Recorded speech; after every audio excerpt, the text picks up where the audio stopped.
Bonjour à tous. Merci au comité de l'ASFAR de m'avoir proposé de traiter ce sujet dans le cadre des nouvelles recommandations européennes. La perfusion de maintenance en pédiatrie, en réanimation pédiatrique, la perfusion de base d'entretien, différentes dénominations, fait partie de l'apport hydrique total du malade de réanimation à toutes les phases de celle-ci, à savoir la phase toute initiale de réanimation, la phase de maintenance ou la phase de récupération, de convalescence. Et elle participe aussi à la balance positive initiale, notamment des apports hydriques totaux. Cette perfusion de maintenance est définie par la prescription d'eau et d'électrolytes qui est nécessaire pour remplacer les pertes physiologiques anticipées. Elle fait partie de l'apport total IV et entéral et cet apport hydrique total comprend aussi les différents vecteurs des traitements, les produits sanguins, les perfusions de voie et tous les bolus, les transfusions. Quand on regarde chez l'adulte, là c'est un travail publié dans Intensive Care en 2018 sur les 5 premiers jours de réanimation de l'adulte et qu'on regarde l'apport cumulé quotidien sur les 5 premiers jours des malades de réanimation adultes, on atteint des débits de 114 ml/h et on voit que cette perfusion de maintenance, si on compte l'entéral et la parentérale, elle compte beaucoup pour les apports totaux de réanimation. En pédiatrie, on utilise classiquement une règle un peu ancienne, 1957, basée sur des travaux d'Holliday et Segar, qui sont calculés sur la perte hydrique quotidienne chez l'enfant normovélémique et à fonction rénale normale. Dans ces recommandations, le soluté standard proposé est un glucosé 4% associé à 0,18% de NaCl. Et la formule classiquement utilisée, la règle du 4-2-1, qu'on utilise encore de nos jours, perdure encore actuellement. Les limites de ce travail, on va en reparler de ces solutés proposés dans ce travail ancien. C'est notamment les problèmes d'hypotonie liés à l'hyponatrémie, l'acidose hyperchlorémique ou la surcharge liquidienne sur les doses proposées en réanimation. Elle ne permet pas non plus d'aborder les apports hydriques de réanimation. C'est ce qui va être difficile dans le travail qu'on va essayer d'analyser et les recommandations européennes qui ont été éditées par la Société de réanimation pédiatrique européenne. C'est que les données disponibles dans la littérature sont faibles, évidemment, encore une fois, en pédiatrie et notamment sur la partie réanimatoire, le périopératoire. On va essayer de ne pas trop en parler, mais c'est les seules données qu'on ait actuellement. Ces recommandations, elles sont éditées de façon assez classique avec une méthodologie standard, grade, et par un groupe d'experts multidisciplinaires qui ont décomposé du coup ces recommandations en 5 questions avec une revue de la littérature et une méta-analyse proposée quand c'était possible et qu'il y avait assez de données. La première question abordée par les auteurs, c'est le choix de la voie pour l'hydratation en réanimation pédiatrique. Si on regarde à savoir à l'entéral ou l'intraveineux, les données adultes vont dans le sens de privilégier les apports de liquide par voie orale ou entérale en réanimation pédiatrique lorsque c'est possible. Et ça, c'est des données assez solides sur des revues notamment qui ont quelques années maintenant, ou encore sur des recommandations des sociétés britanniques. Et la voie entérale est à privilégier. Chez l'enfant, on a quand même la phase, en tout cas, de réanimation, on a peu de données validées. On a quelques données, notamment je vous ai mis deux RCT qui sont plus ou moins récentes, 2020-2013. Une sur les nouveau-nés sous inotrope qui montre que l'apport entéral, j'ai du mal avec la souris. Ah oui, c'est bon. L'apport entéral permet en réanimation, du coup c'est néonatal, de raccourcir la durée de séjour, notamment. Et sur ce travail sur les bronchiolites, à contrario, l'IV ou l'entéral fait la même chose, sachant que ce travail concerne des bronchiolites qui n'ont pas d'indication de réanimation, qui sont plutôt pré-réanimatoires ou qui ne le deviendront pas. Les auteurs proposent quand même de réaliser une méta-analyse. Donc vous voyez que le nombre de travaux screenés sur cette méta-analyse est très faible. Et on observe notamment 2 données qui sortent sur le coût, alors à partir de 2 travaux, qui favorisent l'apport entéral en termes de coût et la durée de séjour sur notamment les 2 travaux que je vous ai donnés, qui auraient tendance à diminuer la durée de séjour, l'apport entéral. Du coup, cette méta-analyse, cette revue de la littérature permet de recommander 2 choses avec des niveaux de preuve qui sont faibles, vous voyez, c'est un niveau de grade C avec un consensus quand même réuni par tous les auteurs. Première recommandation, la voie entérale ou orale devrait être envisagée si elle est tolérée afin de réduire le taux d'échec à l'accès à l'hydratation et les coûts. Et en cas d'amélioration hémodynamique, la voie entérale ou orale devrait être envisagée si elle est tolérée afin de réduire la durée de séjour chez le nouveau-né à terme. Peu de données, il détaille quand même, en fonction des indications, les différentes grades de recommandation. On peut juste noter que, évidemment, la voie IV devait être utilisée pour l'acidocétose diabétique et elle doit aussi aider à la supplémentation entérale dans la pancréatite aiguë. Deuxième question posée, et là on vient vraiment sur l'intraveineux, qui est peut-être un peu plus intéressant, mais des choses qui maintenant sont anciennes et bien connues des réanimateurs pédiatriques et des anesthésistes, c'est l'impact des solutés iso versus hypotoniques en réanimation pédiatrique. Le problème de la tonicité a clairement été soulevé depuis pas mal d'années avec des solutés, avec des alertes, notamment je vous ai mis celle de la FDA. C'est lié donc à l'effet du plasma sur les cellules. Je ne vais pas vous en reparler trop. Hein, la membrane semi-perméable, elle est affectée principalement par la concentration de sodium dans le plasma. L'hyponatrémie de réanimation, ça représente, qui est une des conséquences de la perfusion des solutés hypoténiques, 15 à 30% encore des malades en réanimation pédiatrique et adulte. Elle est liée à l'administration de solutés hypotoniques, mais dans un contexte de stress, d'inflammation, de douleur, qui favorise la sécrétion d'arginine vasopressine, qui va, je ne vais pas vous refaire tout le déroulé, jusqu'à un syndrome inapproprié de l'ADH, une sécrétion inappropriée. Qu'est-ce qu'on a dans la littérature adulte, les données sur les perfusions de solutés isotoniques? Je ne vous ai pas mis, la littérature est très dense, hein, je vous ai essayé de vous mettre des travaux assez récents, 2019, l'étude Tom Mast, qui compare l'administration de solutés salées 0,9% versus 0,32% chez les patients en soins intensifs, et qui valide encore une fois l'hyponatrémie dans le groupe des patients qui sont perfusés par des solutés hypotoniques, avec aussi chez ces malades une hyperchlorémie dans le groupe de sérum salé hypertonique. Est-ce qu'il y a des recommandations pédiatriques avant celles européennes? Elles existent, pas dans le cadre de la réanimation, elles sortent un peu du débat du travail, mais c'est intéressant de les connaître, notamment de la Société américaine chez le patient de pédiatrie tout venant, qui recommande la perfusion de solutés isotoniques, plus ou moins l'apport de glucose avec du KCl si besoin, les hépatologues, gastro-entérologues, pédiatres, qui recommandent aussi la perfusion de solutés isotoniques, les endocrinologues et les associations qui discutent des traumas crâniens. Les données pédiatriques sur ce sujet, finalement, sur cette thématique, elles sont nombreuses, parce que c'est vraiment une thématique qui a fait beaucoup parler depuis pas mal d'années. Et du coup, on a la chance d'avoir plusieurs essais, notamment celui-ci, 2019, une ERCT sur soluté hypotonique versus isotonique, avec un sérum salé à 77 mg par litre, qui montrait chez les patients pédiatriques, alors hospitalisés, on a du mal à trouver des travaux de réanimation, plus d'hyponatrémie, évidemment, dans les solutés administrées avec moins de sel. D'autres travaux pédiatriques récents aussi, 2021, donc cette fois-ci c'est chez le patient aigu de réanimation pédiatrique, la comparaison de deux solutés, du plasma, là qui est un soluté balancé, on en reparlera, à 140 mmol par litre, et un soluté hypotonique qui est cette fois-ci un peu plus concentré en sodium à 80 mmol par litre, qui confirme aussi ces données. Alors, il n'y en a pas de données sur l'hyponatrémie, mais en gros qui dit qu'avec des solutés hypotoniques, on a plus de troubles hydroélectrolytiques. Les auteurs des recommandations, avec du coup ces données qui sont pour une fois nombreuses, font une méta-analyse avec 17 RCT et 3300 patients et montrent bien, on peut dire qu'on peut un peu clore le débat sur le fait que les solutions hypotoniques favorisent l'hyponatrémie en réanimation sans occasionner d'hypernatrémie lorsqu'on perfuse des solutés isotoniques. Du coup, ils en déduisent des recommandations qui ont un niveau de preuve fort, avec un consensus, en disant que les solutés de maintenance isotoniques devaient être utilisées pour réduire le risque d'hyponatrémie chez les patients de réanimation pédiatrique.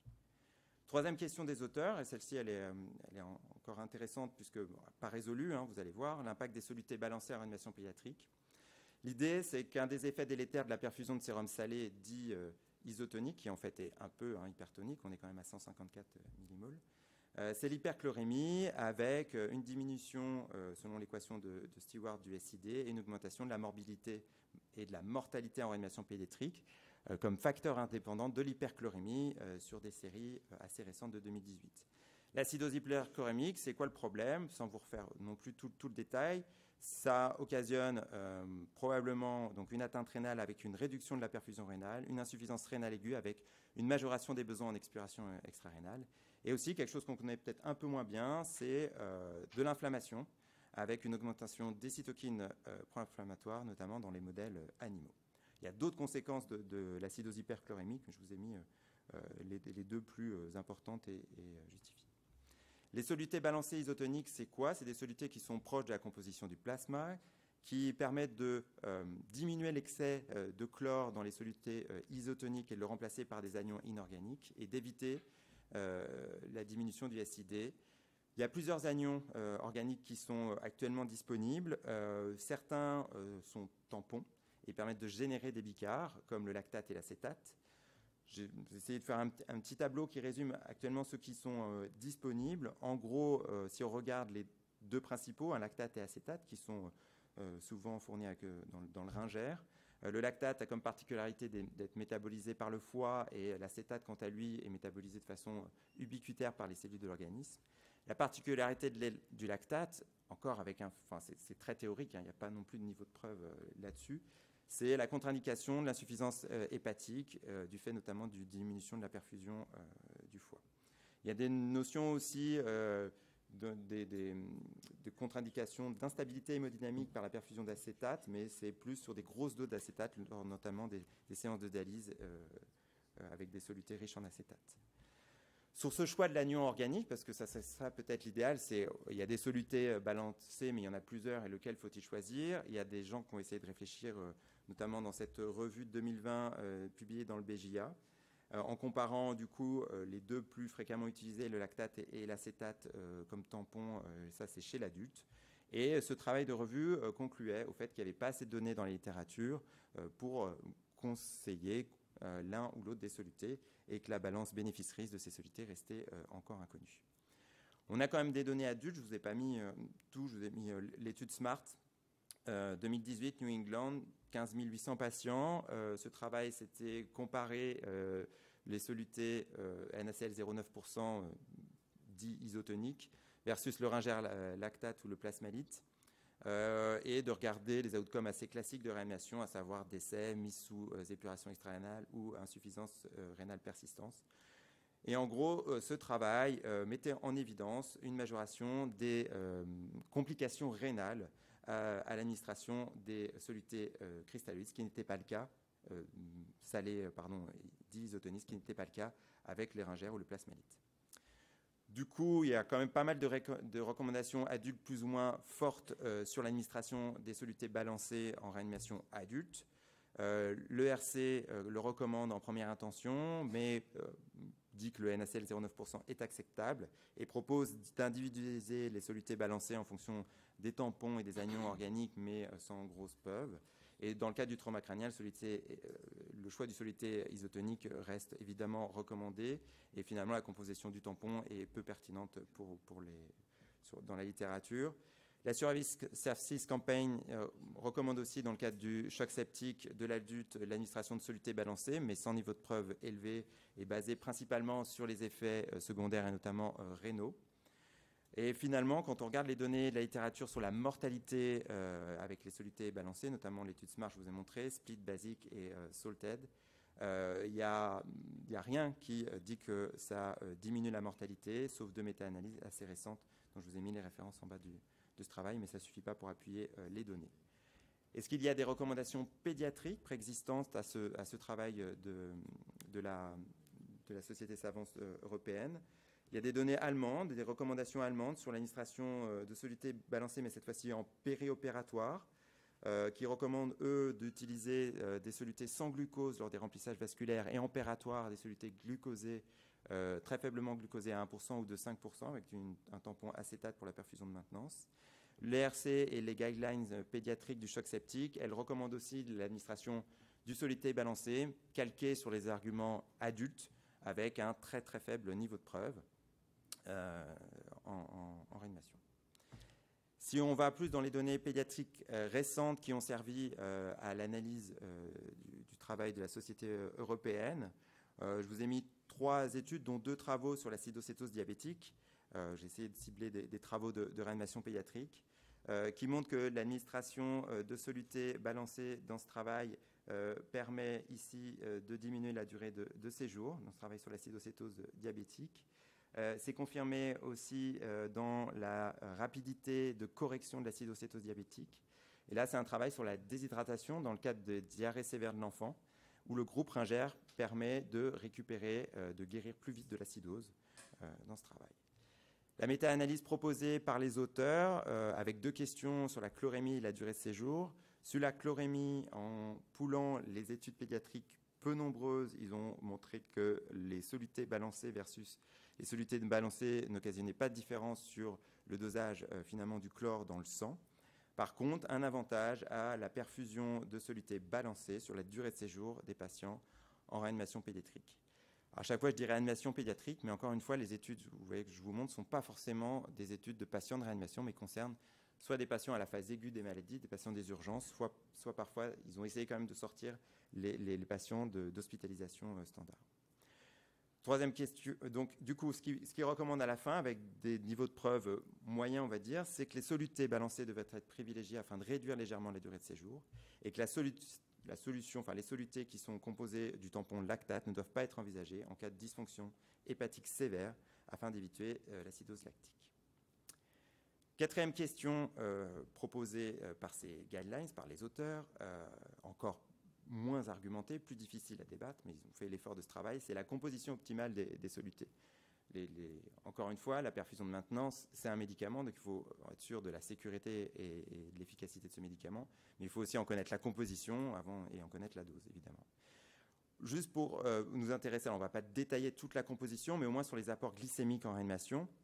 Donc ces apports glycémiques, à la phase aiguë de la maladie, il y a une libération de l'hormone de stress, une résistance à l'insuline, des troubles électrolytiques, une néoglycogénèse qui est persistante. Et si on n'apporte pas assez de sucre, on va avoir une oxydation des réserves glucidiques, une lipolyse et une production de corps cétonique.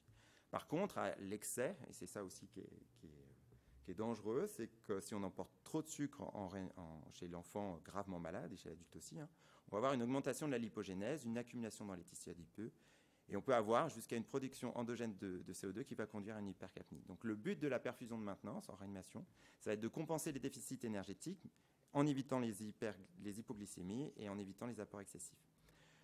En gros, les recommandations fortes dans la littérature, c'est de surveiller de façon étroite la glycémie. Alors étroite, plus ou moins étroite, ça c'est encore débattu, et afin d'éviter les hyper et les hypoglycémies. Il y a des recommandations pédiatriques qui sont notamment des sociétés anglaises qui recommandent une surveillance glycémique, surtout chez le patient hypoglycémique assez rapproché, plus de 24 heures. Pas de bénéfice au contrôle strict, avec un risque de majoration des hypoglycémies. Et chez le nouveau-né à terme, l'utilisation de solutés isotoniques contenant 5 à 10% de glucose. Donc ça reste très vague, très large. Les SNIC, quant à eux, recommandaient jusqu'à maintenant un apport suffisant pour éviter les hypoglycémies, mais pas excessif. Donc voilà, difficile avec ces données d'avancer. Dans le péri-opératoire, c'est un peu plus codifié avec des solutés qui sont, eux, plus pauvres en sucre de 1 à 5% pour éviter les hypoglycémies, la lipolyse et les hyperglycémies. Mais quand on est en réanimation pédiatrique à distance de la phase péri-opératoire, on a probablement besoin d'apports glucosés qui sont un peu plus importants qu'à la phase aiguë toute initiale. Et les recommandations adultes, que je ne vous ai pas détaillées, mais il n'y a pas de données en faveur de la perfusion de glucose en réanimation adulte. En regardant les travaux, et notamment ce travail de pédiatrique, cette RCT en crossover, donc ça c'est après chirurgie cardiaque, donc c'est quand même du post-op, où on regarde, en gros les auteurs ont randomisé 11 patients, et ils ont fait un groupe low glucide avec faible apport glucidique et apport standard de glucidique. Et ils montrent pas de différence, notamment pas plus d'hypoglycémie lorsqu'on restreint les apports glycémiques. Il n'y avait pas non plus d'hyperglycémie avec les apports standards, pas de différence sur le catabolisme protéique non plus. Et que finalement, les apports glucidiques un peu moins conséquent permettrait de maintenir une homéostasie chez le patient. Deuxième partie, avant de vous montrer les recommandations des auteurs qui n'ont pas pu faire de méta-analyse devant le peu de données disponibles dans la littérature pédiatrique, c'est les apports en électrolytes et en micronutriments. Alors c'est très compliqué, mais est-ce que c'est vraiment le sujet? Parce qu'à la différence de la nutrition parentérale, la perfusion de maintenance, elle est prescrite pour une durée courte et il y a peu de risques de déficit à la phase initiale. Et probablement la nécessité de supplémenter systématiquement différents électrolytes et micronutriments, elle est discutable. Ce n'est pas une parentérale. Pas de recommandations adultes et pédiatriques, pas de données dans la littérature. Du coup, c'est difficile d'éditer des recommandations. Elles sont toutes d'un niveau de preuve extrêmement faible. Mais l'apport de glucose, quand même, d'après les auteurs, doit être envisagé en quantité suffisante et guidé par la surveillance glycémique. C'est à la limite le message qu'il faut faire passer.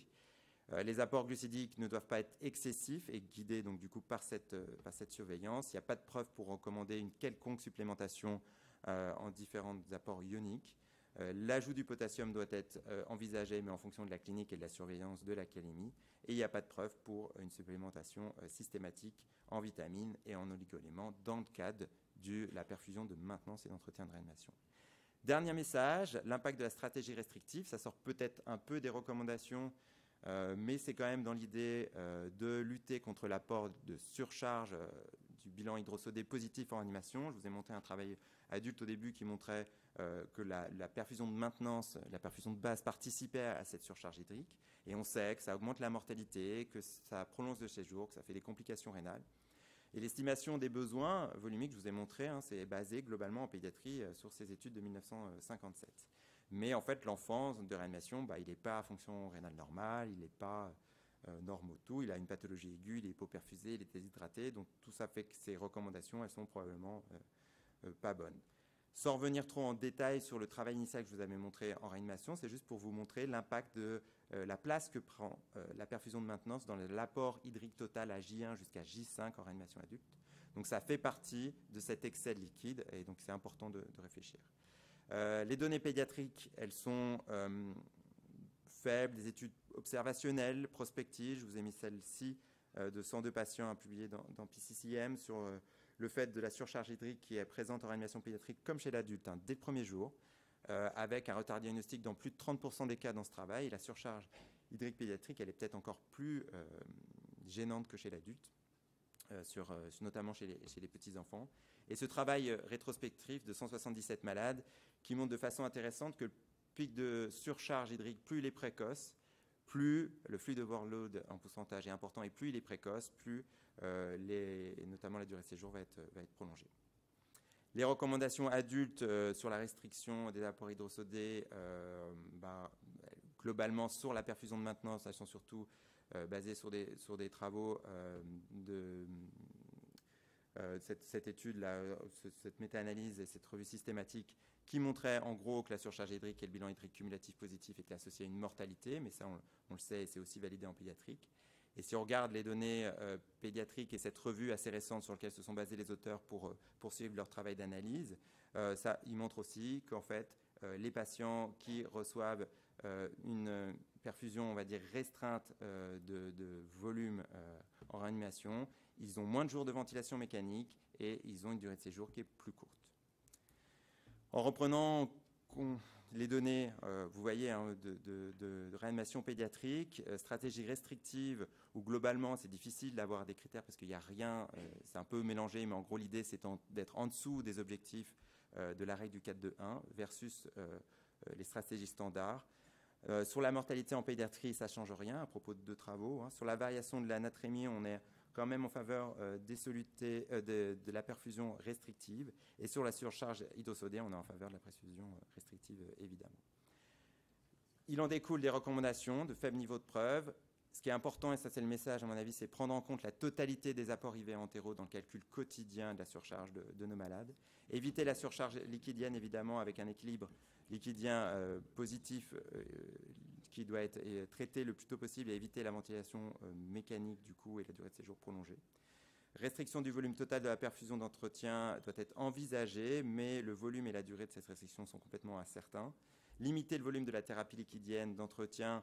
Alors là, il se lance sur du 65 à 80% du volume calculé sur la formule de Holliday et Segar, mais c'est vraiment très vague afin d'éviter cette surcharge, mais c'est un message, en tout cas, essayer de restreindre et réévaluer au moins une fois par jour l'équilibre hydrique et l'état clinique et électrolyte de nos patients, et notamment le taux de sodium.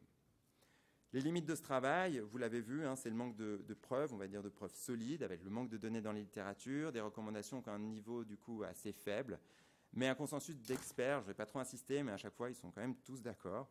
L'implication clinique, il y en a plusieurs. Hein. Déjà, le numéro 1, quand on parle notamment des solutés balancées, c'est la disponibilité des solutés prêts à l'emploi pédiatrique. On a des soucis quant à la réalisation, la disponibilité, le coût aussi. Hein. Et on utilise on reconstitue beaucoup en réanimation pédiatrique, notamment les solutés isotoniques glucosées, parce qu'on n'a pas forcément des solutés disponibles. Et cette soluté d'entretien périopératoire qui, elle, pour le coup, est disponible et prête à l'emploi, avec des risques notamment de carence en glucose en dehors du périopératoire. 5 messages sur les 5 questions, et je m'arrêterai là. La voie IV pour l'hydratation n'est pas nécessaire dans toutes les situations cliniques. Il faut préférer les solutés isotoniques aux solutés hypo- et hypertoniques. Deuxième message. Troisième message, les solutés balancées devrait être le soluté de perfusion standard utilisé chez l'enfant, avec les limites qu'on a vues. La composition du soluté IV est importante, évidemment, et la surveillance du glucose et des électrolytes plasmatiques est essentielle. Et enfin, les effets néfastes d'un excès de liquide et d'une surcharge volémique sont décrits, et les calculs quotidiens de l'équilibre hydrique est essentiel.